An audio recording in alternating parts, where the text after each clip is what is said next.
Hello friends, எல்லோரும் எப்படி இருக்கீங்க? வாங்க தட்டைப்பயிறு சொரக்காய் குழம்பு எப்படி செய்கிறதுன்னு பார்க்கலாம். இதை காராமணின்னு சொல்லுவாங்க.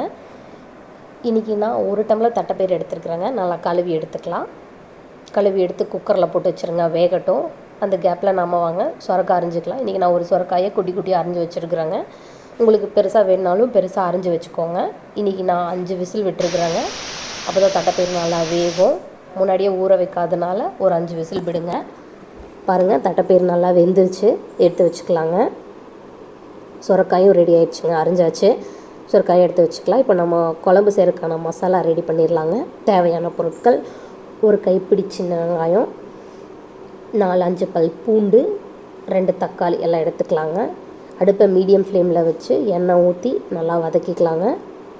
நல்லா வதங்கட்டும். மீடியம் ஃப்ளேமில் வைங்க, இல்லைன்னா எல்லாம் தீஞ்சிரும். அதோடு சேர்த்து 2 இனுக்கு கருவேப்பிலை, காரத்துக்கு தேவையான அளவு வரமிளகாய் போட்டுக்கலாங்க.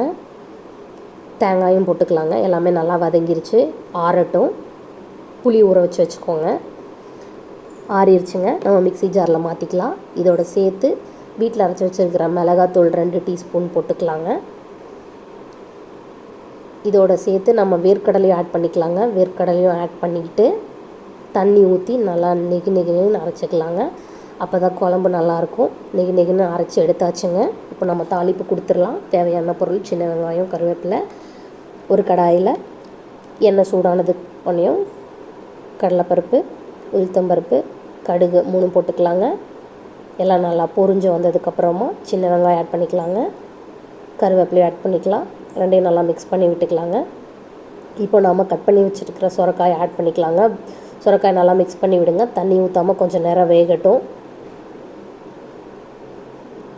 அதுக்கப்புறமா நம்ம அரைச்சி வச்சுருக்கிற மசாலா ஆட் பண்ணிக்கலாங்க. இப்போது மசாலாலாம் நல்லா மிக்ஸ் பண்ணி விடுங்க.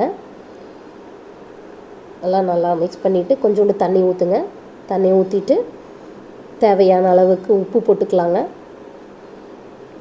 மஞ்சள் தூள் நல்லா ஆட் பண்ணிக்கலாங்க. இப்போ நம்ம ஊற வச்சுருந்த புளி கரைசல் தண்ணியும் அதில் ஆட் பண்ணிக்கலாங்க. புளி ஊற்றுனீங்க அப்படின்னா உங்களுக்கு கெட்டு போகாது. அதனால் எல்லாம் நல்லா வேகட்டுங்க. நல்லா வெந்ததுக்கப்புறமா நம்ம தட்டைப்பயிறு வேக வச்சதை எடுத்து ஆட் பண்ணிக்கலாங்க. எல்லாம் நல்லா மிக்ஸ் பண்ணி விடுங்க. மூடி வச்சு ஒரு கொதி வரட்டுங்க. எல்லாம் நல்லா எண்ணெய் பிரிஞ்சு வந்ததுக்கப்புறமா நம்ம எடுத்துக்கலாங்க. சூப்பரான தட்டைப்பயிறு சொரக்காய் குழம்பு ரெடி. டேஸ்ட் பண்ணி பார்த்துட்டு கமெண்ட் பண்ணுங்கள்.